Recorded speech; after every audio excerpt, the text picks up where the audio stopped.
하나님께서 지난 2주간 우리에게 주신 말씀은 복에 관한 말씀이었습니다. 시편 1편 말씀을 통해서 여호와 하나님의 율법을 낮과 밤으로 묵상하는 사람에게 복이 있다고 하셨고, 또 야베스의 기도를 통해서 고통 속에서 하나님께 부르짖었던 야베스와 같은 사람에게 복이 있다고 하셨습니다. 그런데요, 여기서 다시 한번 우리가 생각해 볼 것이 있습니다. 바로 복이란 무엇인가입니다. 이 복이라는 글자는요, 한자입니다. 이 한자 복을 학자들마다 다양하게 해석하고 있는데요, 혹자는 저 오른쪽에 있는 변이 마치 항아리에 양식이 가득 담겨 있는 모양이라고 해서 그 항아리를 보면서 흐뭇해하는 상태를 복이라고 해석하는 학자들도 있고, 또 다른 학자는 밭에 먹을 것이 많이 있음을 보는 것이 행복이다, 복이다라고 해석하는 학자들도 있습니다. 정확하게 국어사전을 보면 복이란 삶에서 누리는 좋고 만족할 만한 행운 또는 거기서 얻는 행복이라고 정의를 내리고 있습니다. 또 행복이란 생활에서 기쁨과 만족감을 느껴 흐뭇한 상태를 의미합니다. 그러므로 복받기를 바라는 것은 자기 삶에 편안하고 만족하여서 즐거움, 기쁨을 느끼게 해달라는 그런 뜻입니다. 또 복을 받았다는 것은 하나님께서 우리에게 복을 주셔서 우리 마음이 편안하고 만족해지고 그래서 즐거움과 기쁨을 누리게 된 상태가 되었다, 이것을 복을 받았다라고 표현합니다. 그러면 사람은, 인간은 무엇으로 인해서 삶의 편안함, 또 만족감을, 즐거움을, 기쁨을 누리게 될까요? 하나님께서 나에게 복을 주시기를 바란다면, 또 복받기를 간구한다면 우리는 언제, 어떻게, 나에게 무엇이 주어졌을 때 우리는 행복하다, 복을 받았다라고 고백하게 됩니까? 여기서 사람들마다 복의 내용이, 또 행복의 조건이 다양하게 갈라집니다. 2024년에 한 다큐멘터리를 보면요, 조기 은퇴를 꿈꾸는 소위 파이어족이라고 하는데, 하는 일들을 일찍 그만두고 그리고 경제적으로 자유함을 누리면서 살아가고 싶어하는 30대, 40대들을 대상으로 설문조사를 했었습니다. 얼마의 돈이 있으면 당신이 행복을 느끼겠느냐라는 물음에 대부분 25억에서 30억 원 정도의 돈이 있으면 행복할 것이다 라고 대답을 했습니다. 그러니까 대한민국에서 한 30억 정도 있으면 경제적인 자유를 느끼고, 그러니까 더 이상 일을 하지 않고 자기가 하고 싶은 일을 하면서 평안하게 행복하게 살 수 있다라고 대답을 한 것입니다. 그런데요, 이 질문에는 함정이 하나 있습니다. 그 함정이 무엇이냐? 돈이 많으면 행복해진다라는 함정입니다. 이것을 물질 만능주의라고도 하는데요, 이 물질 만능주의는 비단 2025년 오늘에만 존재하는 것이 아니라 이미 구약시대, 그때부터 지금까지 세상에 만연해 왔습니다. 돈뿐이겠습니까? 높은 명예나 권력, 이런 것들을 얻게 되어도 행복하다라고 생각하는 사람들이 많이 있습니다. 사랑하는 성도 여러분, 혹시 이런 생각을 해보셨습니까? 사람이 왜 우상을 섬기게 될까요? 왜 존재하지도 않는 헛된 신을 섬기게 될까요? 이스라엘 백성들을 보면 잘 알 수 있습니다. 이스라엘 백성들이 가나안 땅에 들어가서 바알과 아세라와 같은 우상을 섬기게 되었는데요, 왜 그들은 살아계신 여호와 하나님을 섬기지 않고 바알이나 아세라 같은 우상을 섬기게 되었을까요? 이스라엘 백성들은 가나안 땅에 들어가면서 농사를 짓기 시작했습니다. 농사가 잘 돼서 100배, 1000배, 10,000배의 수확을 얻기를 바랬습니다. 그렇기 때문에 농부에게 복이라는 것은 농사가 잘 되는 것입니다. 그런데요, 가만히 있는다고 해서 농사가 잘 되는 건 아니겠죠. 농사를 하는 데는 여러 가지가 필요한데 가장 중요한 것 중에 하나가 바로 비입니다. 이스라엘 땅은, 가나안 땅은 비가 잘 내리지 않는 지역이었기 때문에 제때에 비가 내려 주어야 농사가 잘 됐습니다. 그래서 이스라엘 백성들은 가나안 땅 사람들을 바라보면서 비를 관장하는 비의 신 바알을 따라서 섬기기 시작했습니다. 또 농사는 땅에다가 짓는 것 아닙니까? 그렇기 때문에 땅을 관장하는 대지의 여신 아세라를 섬기기 시작한 것입니다. 그래서 우상숭배가 시작된 것입니다. 여기서 또 우리가 짚고 넘어야 할 것이 이스라엘 백성들이 그렇다고 해서 하나님을 안 섬긴 것은 아닙니다. 하나님도 섬겼지만 하나님보다 바알이나 아세라를 더 열심히 섬긴 것입니다. 왜냐하면 농사를 잘 해야 잘 먹고 잘 살 수 있다고 믿었기 때문입니다. 즉 인간은 복을 받아서 행복해지려고 자기가 원하는 바를 적극적으로 이루어주는 신에게 찾아가서 복을 달라고 빌고 기도하고 제사를 지냅니다. 그러다가 신통치 않으면 내가 그 신에게 기도했는데 아무런 효험이 없으면 그 신을 버리고 다른 신들을 찾아가서 아까 그 신은 복을 주지 않았으니까 당신이 우리에게 복을 주십시오 하고 복을 구합니다. 지금도 이집트나 로마에 가면요, 기념품 가게가 있는데 기념품 가게에 들어가면 온갖 다양한 우상들이 있습니다. 어떤 것은 5유로, 어떤 것은 10유로, 조금 더 큰 건 10만 원, 20만 원 합니다. 관광객들은 그런 우상 신들을 거기서 사가지고 자기 가방에 넣고 집에 돌아와서 햇빛이 잘 드는 곳에 구상들을 세워놓고 지나갈 때마다 구상에게 기도합니다. 내가 잘 되게 해주십시오. 우리 자녀들 잘 되게 해주십시오. 우리 사업이 잘 되게 해주십시오. 건강이 잘 되게 해주십시오. 뭐 이렇게 다양한 신들에게 다양한 기도를 합니다. 그러다가 이사를 갈 때 되면요, 그 우상을 다시 가방에 넣고 이삿짐에 싸서 이사간 집에다가 다시 설치해 놓고 거기다가 기도하고, 그러다가 우상이 좀 마음에 안 들고 기도가 좀 신통치 않다 그러면 그 우상을 쓰레기통에 버리고 또 다른 우상을 사다가 거기다가 올려놓고 또 기도하고, 이게 바로 우상 숭배입니다. 아무리 자기 입맛에 맞는 신들을 찾아가 봤자 그 신들이 존재하지도 않기 때문에 기도가 이루어질 일은 없습니다. 그냥 우상들은 상상 속의 허상입니다.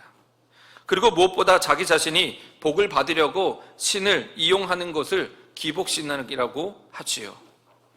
그렇다면 기복신앙이 잘못된 것입니까? 네, 기복신앙은 잘못된 신앙입니다. 기복신앙이란 오로지 복을 받기 위해서 신에게 기도하는 신앙의 유형입니다. 다시 말씀드리면 기복신앙은 신을 이용해서 복을 얻으려고만 하는 그런 종교입니다. 복을 얻는 것이 목적이기 때문에 복을 얻었으면 신과의 관계는 별로 중요하지 않습니다. 그 신은 등한시하고 또 자기 나름대로 자기 삶을 살아갑니다. 그러다가 다시 뭔가 도움이 필요하거나 아쉬워지면 그 신을 다시 꺼내다가 앞에다가 놓고 신에게 도움을 구하기도 합니다. 반면에 올바른 신앙, 올바른 영성은 하나님을 아버지로, 하나님을 나의 주님으로 믿으며 하나님과 사랑의 관계를 형성하는 신앙입니다. 그렇기 때문에 기복신앙은 올바른 신앙의 유형이 아니라고 말씀드리는 것입니다. 그런데 여기서 오해하지 말아야 할 것이 있습니다. 신앙생활을 하면서, 기도 생활을 하면서 복을 구하는 것이 잘못된 것은 아닙니다. 하나님은 분명히 우리의 아버지 되십니다. 하나님 아버지는 하나님의 자녀들이 행복하기를 원하십니다. 그래서 자녀들이 아버지께 간구하는 모든 것들을 아버지는 꼭 이루어 주십니다. 다만 우리의 뜻대로, 우리의 방식대로 이루어주는 것이 아니라 하나님의 뜻대로, 하나님의 방법으로 응답해 주십니다.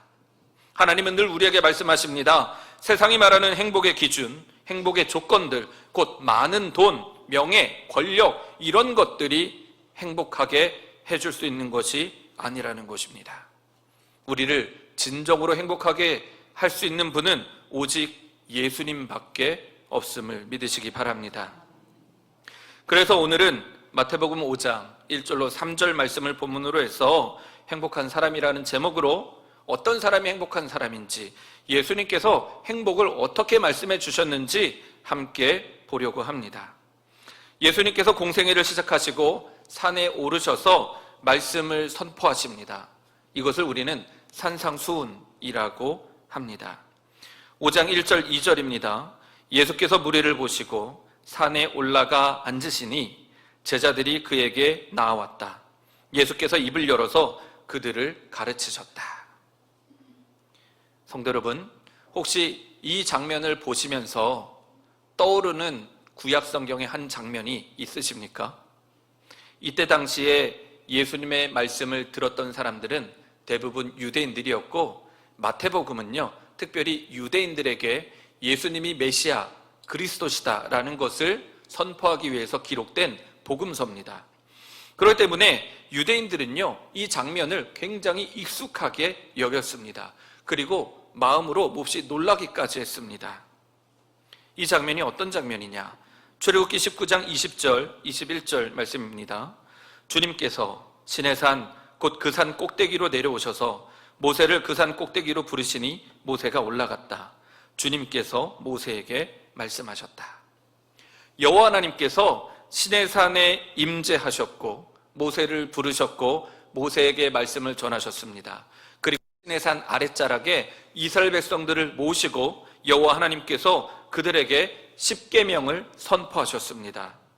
우리가 하나님이 선포하신 10가지 계명을 십계명이라고 줄여서 부르는 것이지, 여호와 하나님 입장에서는 하나님의 백성들이 어떻게 살아야 행복한지, 행복하게 사는 삶의 방법들을 10가지로 가르쳐 주셨습니다. 이 10가지를 압축하면 하나님만을 섬기고 우상을 섬기지 말고 이웃을 사랑하라는 말씀입니다.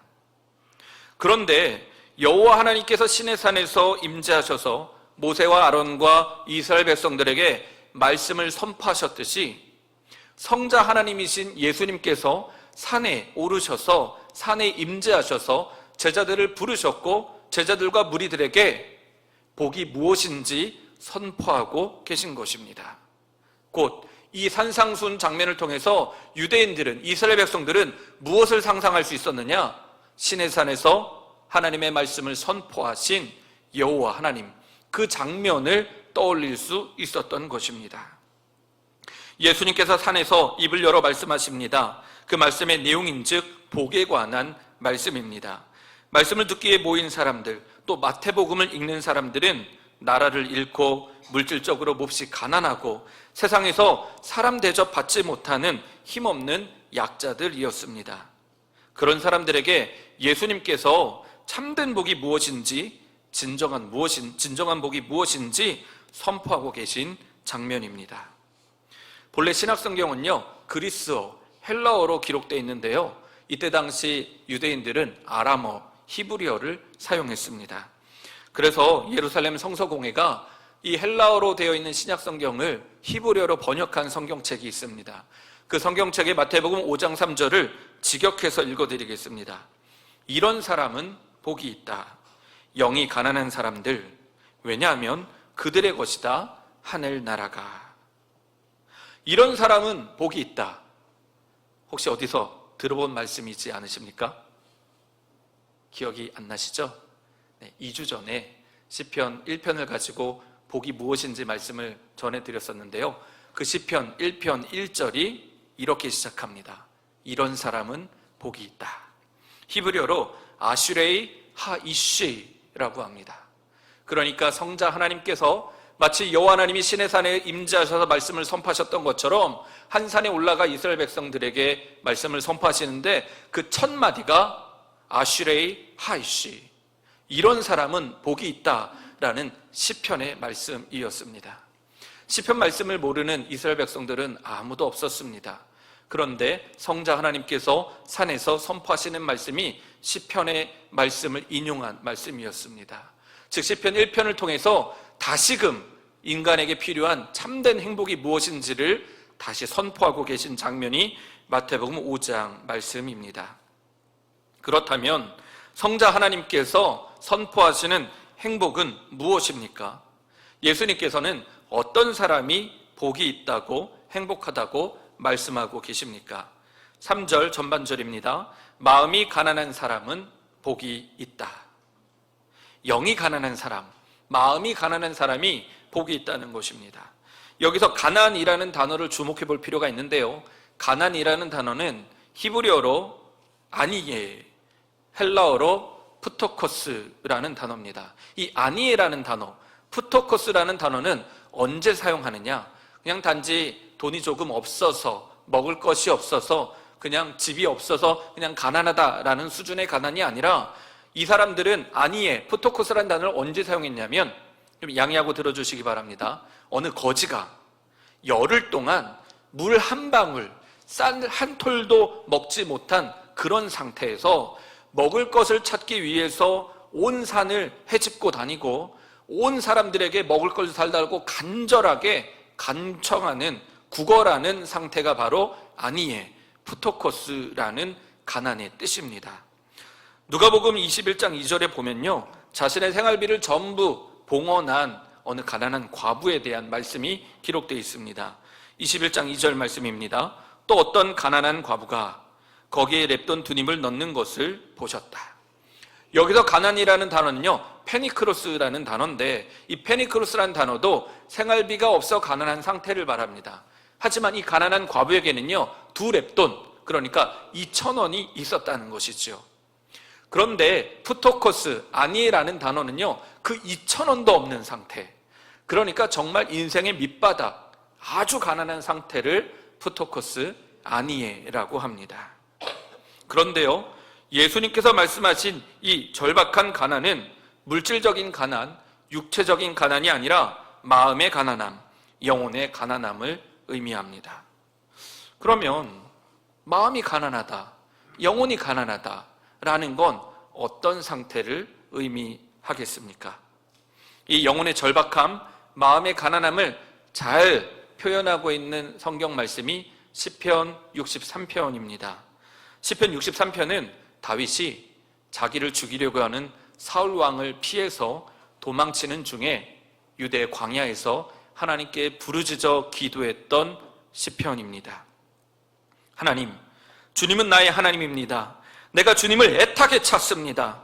물기 없는 땅, 메마르고 황폐한 땅에서 내 영혼이 주님을 찾아 목이 마르고 이 몸도 주님을 애타게 그리워합니다. 내가 성소에서 주님을 뵙고 주님의 권능과 주님의 영광을 봅니다. 기름지고 맛깔난 음식을 배불리 먹은 듯이 내 영혼이 만족하니 내가 기쁨에 가득 찬 입술로 주님을 찬양하렵니다. 이것이 바로 다윗의 마음의 가난함입니다. 얼마나 마음이 가난했는지 다윗은 자기를 죽이려는 사울왕에서 도망치면서 주님을 애타게 찾고 있습니다. 물기 없고 메마르고 황폐한 땅에서 주님을 찾아 목이 말라 죽을 지경입니다. 얼마나 간절한지, 얼마나 갈급한지 지금 황폐한 광야에 있는데 다윗은 성전에서 주님을 뵙고 주님의 권능과 영광을 본다고 말하고 있습니다.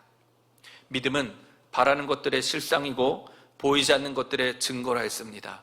유대 광야에 어떻게 하나님의 성소가 있으며 하나님의 영광, 하나님의 권능이 어찌 보입니까? 그런데 다윗은요, 절박한 심정으로 하나님을 찾다 보니 하나님이 보이고 하나님의 권능과 영광이 보인다고 고백하고 있는 것입니다. 그런데요, 이 말씀을 묵상하면서 저는 조금 다르게 이 말씀이 보였습니다. 사막의 길을 잃고 방황하다 보면요, 대부분 자기 체험을 이야기를 하기를 저 멀리 물이 있는 것 같아서 달려가 보면 거기에 물이 없다고 하는 것입니다. 그걸 우리는 신기루라고 하죠. 마음이 얼마나 절박한지, 영적으로 얼마나 하나님이 갈급한지 다윗이 지금 정말 하나님을 애타게 찾다 보니 보이지 않는 하나님이 눈에 보이고 하나님의 권능과 영광이 보이는 그런 아주 절체절명의 절박한 가난한 상태를 시편 63편에서 고백하고 있는 것입니다. 이러한 심정이 바로 예수님께서 말씀하시는 마음의 가난함, 영혼의 절박함입니다. 무엇으로 마음이 가난하고 절박한 것입니까? 하나님을 만나고 싶어하는 마음, 하나님만을 찾고 싶어하는 그 마음이 얼마나 애절한지 그것을 마음이 가난하다, 영혼이 가난하다라고 표현하는 것입니다. 이 시대를 살아가는 우리는 잘 살고 싶어서, 행복하고 싶어서 악착같이 살아갑니다. 그런데요, 열심히 일해서 돈을 모으고 보란듯이 성공했는데 그래도 마음에 채워지지 않는 공허함이 있더라는 것입니다. 다른 사람 부럽지 않게 좋은 차, 좋은 집에서 좋은 음식 먹으면서 사는데도 마음에 채워지지 않는 공허함이 생긴다는 것이지요. 그러다 갑자기 어려움이 닥쳐서 가진 재산을 다 잃고 건강도 잃게 되면 인생은 절망하게 되고 방황하게 된다고 하는 것입니다. 성경 말씀에 그 아들이 그랬습니다. 아버지가 살아계신데도 살아계신 아버지에게 유산을 달라고 말해서 자기 몫의 유산을 받아가지고 저 먼 해외로 가서 돈을 펑펑 쓰다가 결국 인생이 망하게 됩니다. 그래도 먹고는 살아야겠다는 생각에 다른 사람의 돼지를 치는 일까지 하게 됩니다. 하지만 형편이 너무나 어려웠는지 돼지가 먹는 그 돼지 사료조차도 마음껏 먹을 수 없는 절박하고 가난한 상태에 떨어지게 됩니다. 그때 그 아들의 심경이 어땠겠습니까? 그 아들의 마음이 어땠겠습니까? 얼마나 절박했겠습니까? 그렇게 절박한 상황 가운데 있던 중 불현듯 한 가지 생각이 떠오릅니다. 바로 아버지 생각입니다. 아버지께로 돌아간다면, 아버지께 찾아가서 납작 엎드려 빌고 빈다면 나를 종으로 삼아 주시겠지라는 생각에 마음을 돌이켜 아버지께로 돌아갑니다. 바로 이런 마음이 예수님께서 산상순에서 말씀하신 마음의 가난함, 영혼의 절박함입니다. 이런 절박한 마음을 가지고 하나님께 돌아간다면 하나님께서 어떻게 해주실까요?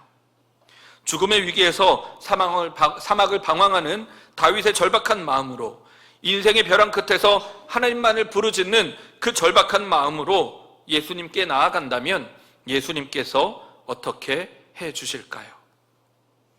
예수님이 말씀하십니다. 마음이 가난한 사람은 복이 있다. 하나님 나라가, 하늘나라가 그들의 것이다.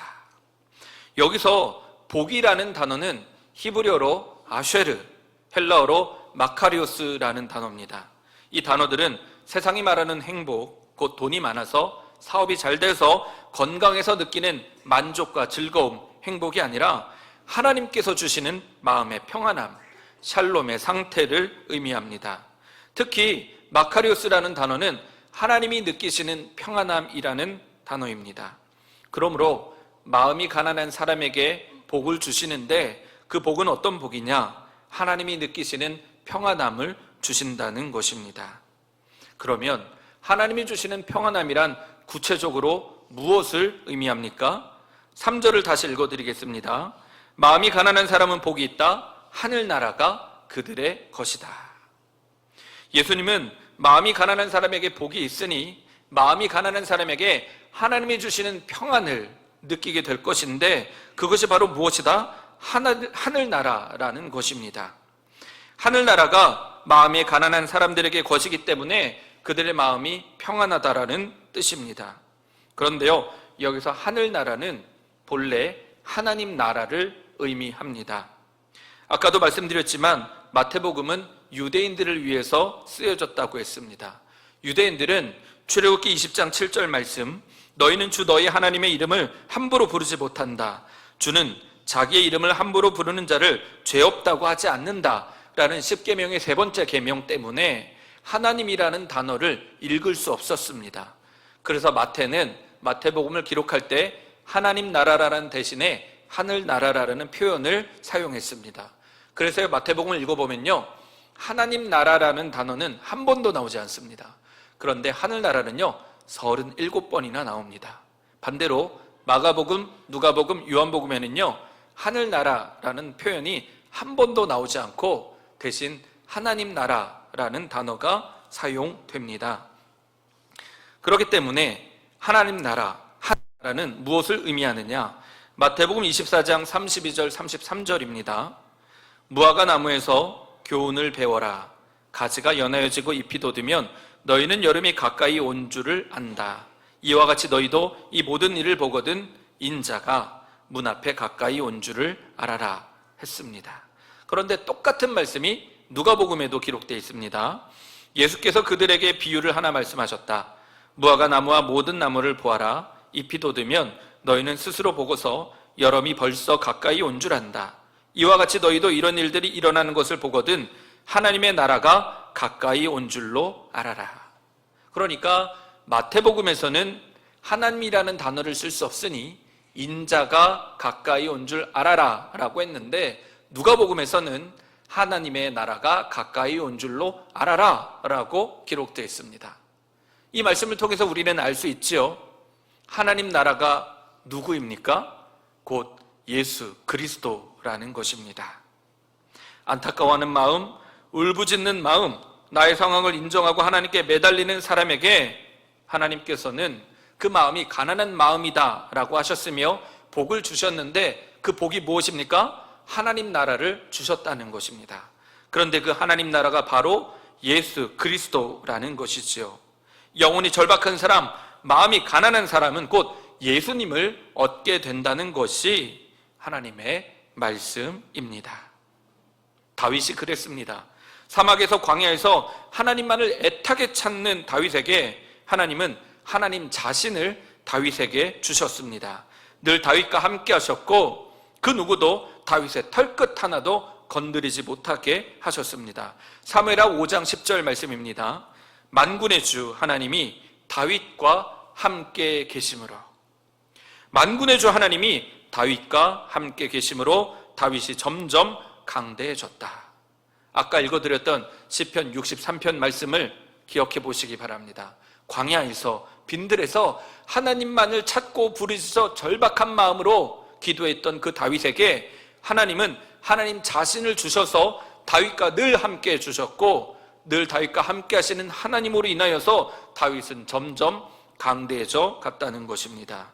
이와 같은 복이 여러분에게 충만하기를 축원합니다. 하나님의 함께 하심, 마음이 가난한 사람에게 예수 그리스도를 주시겠다고 하신 이 말씀이 삶 가운데 이루어졌던 선지자가 한 사람이 있습니다. 그 선지자는 바로 하박국 선지자입니다. 하박국 선지자는 하나님께 이렇게 노래했습니다. 아마 여러분이 다 아는, 주일학교 때 많이 불러보셨던, 또 들어보셨던 노래일 것입니다. 무화과 나무 잎이 마르고 포도 열매가 없으며 감람나무 열매 그치고 논밭에 식물이 없어도 우리의 양떼가 없으며 외양간 송아지 없어도 난 여호와로 즐거워하리, 난 여호와로 즐거워하리, 난 구원의 하나님을 인해 기뻐하리라. 이게 바로 하박국 선지자의 고백입니다. 무화과 농사를 지었는데 농사가 망해서 무화과 나무에 무화과가 하나도 열리지 않았습니다. 포도 농사를 지었는데 포도가 하나도 열리지 않았습니다. 열심히 양을 키웠는데 우리에 가보니까 양떼가 한 마리도 없습니다. 외양간에 갔더니 소가 다 사라졌습니다. 그러면 사람들은 어떻게 반응하겠습니까? 울지요. 가슴을 치지요. 저희 외삼촌께서 저 경상북도 상주에서 샤인머스켓 농사를 시작하셨습니다. 원래 하시는 일이 간호사 하셨는데 은퇴를 하시고 퇴직금으로 작은 밭을 사다가 포도나무 300그루를 심고 농사를 지었습니다. 그 첫 해에 농사가 어떻게 됐는지 아십니까? 망했습니다. 한 송이도 팔 수 없을 정도로 망했습니다. 그때 외삼촌께서 저를 붙잡고 눈물을 흘리셨습니다. 정민아, 네가 기도 좀 해다오. 내년에는 농사가 잘 되게 해달라고. 우리 외삼촌께서는 무화과 나무 잎이 노래를 부르지 못하셨습니다. 그런데 하박국은요, 이렇게 하나님께 노래했습니다. 하박국이 노래를 불렀던 당시의 시대적 상황은요, 남유다가 바벨론이라는 강대국에 의해서 공격받아서 나라가 망하기 일보 직전이었습니다. 나라가 없어지고 백성들이 포로로 끌려가는 상황에서 하박국이 하나님께 외쳤습니다. 하나님, 이 상황이 도대체 어떤 상황입니까? 그러자 하나님께서 말씀하십니다. 때가 되면 이 나라를 회복시켜 줄 것이다. 이 땅에 다시 하나님의 성전을 세울 것이다 라고 약속의 말씀을 들려주셨을 때 하박국 선지자가 하나님의 말씀을 믿음으로 마음에 받아들이고 하나님께 이와 같이 노래하며 하나님을 찬양한 것입니다. 비록 나라가 망하고 있고 백성들이 포로로 끌려가고 있지만 난 여호와로 즐거워하며 기뻐하겠다고, 구원의 하나님으로 인하여서 하나님께 찬양을 올려드리겠다고. 왜냐하면 하나님께서 이스라엘 백성들과 함께 하시기 때문이라는 것입니다. 사랑하는 성도 여러분, 이 시간 누가 저와 함께 절박한 마음으로, 가난한 마음으로 하나님께 나아가시겠습니까? 세상 문제를 가지고 예수님께 나아가야 하지만 가장 중요한 것은 예수님만을 바라보고 예수님만을 간절히 바라는 절박한 마음으로 예수님께 나아가야 합니다. 제가 그렇게 길게 목회하지는 않았지만 26년 목회를 하면서 예수님께 세상 문제를 다 가지고 나아가는 사람들을 많이 봤습니다. 하나님, 병이 났습니다. 이 병을 고쳐주십시오. 하나님, 돈이 없습니다. 물질의 축복을 부어주십시오. 하나님, 관계가 어렵습니다. 관계 문제를 해결해 주십시오. 그렇게 기도하는 가운데 하나님께서 놀랍게 많은 분들에게 기도 응답해 주시는 것을 보았습니다. 그러면 하나님께서 응답해 주셨으니, 예수님이 응답해 주셨으니 어떻게 해야 됩니까? 예수님께 더 가까이 나아가야 되지 않습니까? 그런데요, 적지 않은 분들이 내가 언제 그랬냐는 듯이 다시 예수님을 등지고 자기 삶으로, 세상으로 돌아가서 자기 삶을 열심히 살아가는 모습들을 보았습니다. 이전보다 더 뜨겁게 기도하는 것이 아니라 기도가 줄어들고 예배 자리에 참여하는 횟수가 줄어들더라는 것입니다. 사랑하는 장위의 성도 여러분, 그래서는 안 됩니다. 예수님을 떠나서는 참된 행복을 얻을 수 없습니다. 절박한 마음으로 하나님께 나아갈 때 하나님께서는 우리에게 예수님을 주심을 믿으시기 바랍니다. 기억하십시오. 예수님 안에서 예수님과 함께 사는 것이 참된 행복입니다. 말씀을 정리하겠습니다. 바라기는 우리 장위의 모든 성도님들의 마음이 가난해지기를 소망합니다. 예수님만을 찾고 예수님만을 부르짖는 마음으로 절박한 영혼을 가지시기를 소망합니다. 하나님 없으면 1분 1초도 살 수 없다라는 것을 여러분이 스스로 고백하며 가난한 마음으로 주님께 나아가시기를, 그래서 우리 장위교회가 가난한 교회, 영혼의 절박함으로 주님께 나아가는 교회가 되기를 소망합니다. 그래서 남은 2025년, 또 다가오는 2026년 100주년까지 영혼의 절박함으로, 마음의 가난함으로 오직 하나님만, 예수님만 구하며 나아가는 저와 여러분 되시기를, 그래서 늘 예수님과 함께 참된 행복을 누리며 살아가시기를 주의 이름으로 간절히 축원합니다. 기도하겠습니다. 좋으신 하나님, 우리의 마음이 가난해지게 하여 주시옵소서. 우리의 영혼이 절박하게 하여 주시옵소서. 다윗이 저 광야에서 하나님만을 부르짖었던 것처럼 우리도 주님과 함께 나아가게 하여 주시옵소서. 오직 예수님만 구하며 예수님만으로 충만한 우리 교회가 되게 하여 주시옵소서. 그리하여 주님과 함께하는 참된 행복을 누리는 복된 교회, 복된 성도님들, 복된 가정 되게 하여 주시옵소서. 이 모든 것을 이루어 주실 것을 믿고 감사하며 예수님의 이름으로 축복하며 기도합니다. 아멘.